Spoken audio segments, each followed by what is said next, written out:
Hello, my friends. Welcome back to another episode of Barriers and Boundaries Resilience Leadership. Today, I'm just going to cover a few myths related to resilience. There are some things that I don't think get talked about enough. They're very subtle. I think there might be some nuggets here that will speak to you in a way that alters your perception of what it means to be resilient. And the first one is resilient people don't feel stress. I believe that resilient people counter to that they do feel stressed. They just know what to do with it. They know how to use stress to their advantage. They also know how to learn from that stress and figure out what disciplines or habits or routines, where do they need to put their focus or their energy in? Where do they need to learn? When you feel stress, your body is going to react.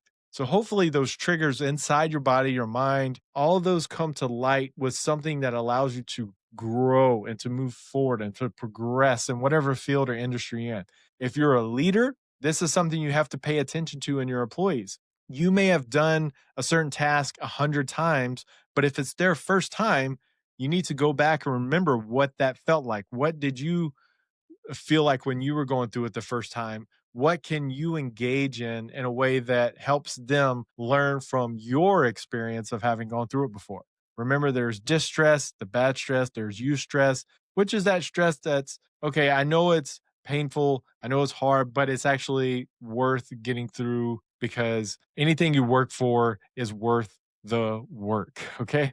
The second myth I want to address is rest is laziness. Now, when it comes to being resilient, you have to understand the importance of taking time for yourself. Self care, sleep, really getting that whole night's rest because there's so many benefits to yourself physically and that's going to help when you show up to work the next day or over the weekend or when you come back from vacation. When you go to sleep, your brain cleans itself. There's protein buildup every time you have a thought and there's synapses taking place that builds up all throughout the day.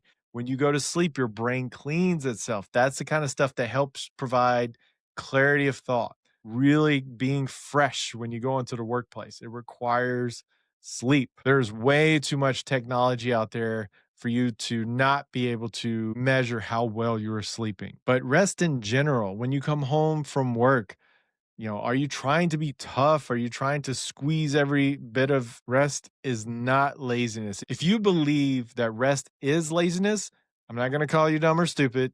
I'll be nice, but I will say that you're ignorant in the sense that you're unaware of the true benefits of how rest can benefit your performance and your ability to learn and respond well environment, to whatever environment you are in.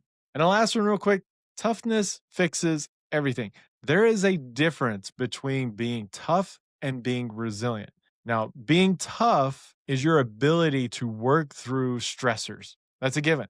Resilience has more to deal with when you can't work through the stressors, when you get knocked down, when you do fall over, when you do have a setback. Resilience is about how do you learn from those moments? How do you learn from that adversity and come back stronger? And then you're tough the next time.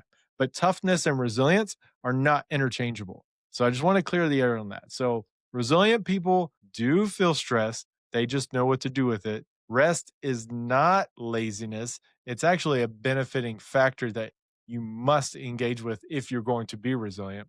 And then toughness is not resilience. Resilience is your ability to bounce back from adversity. And like I always say, learn from it in the process. So, what are some other myths that you have heard about resilience? What are some things that you have always been taught, but you've come to learn? Hey, you know what? That's not exactly what resilience is.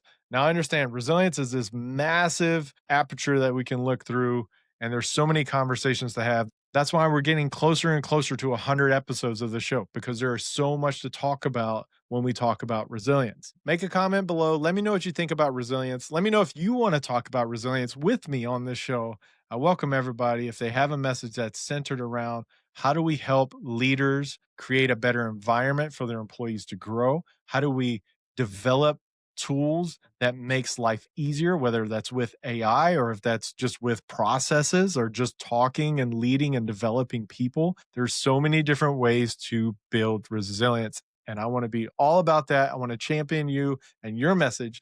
But we're going to keep fighting the good fight. We're going to keep fighting for resilience. And until next time, EB out here.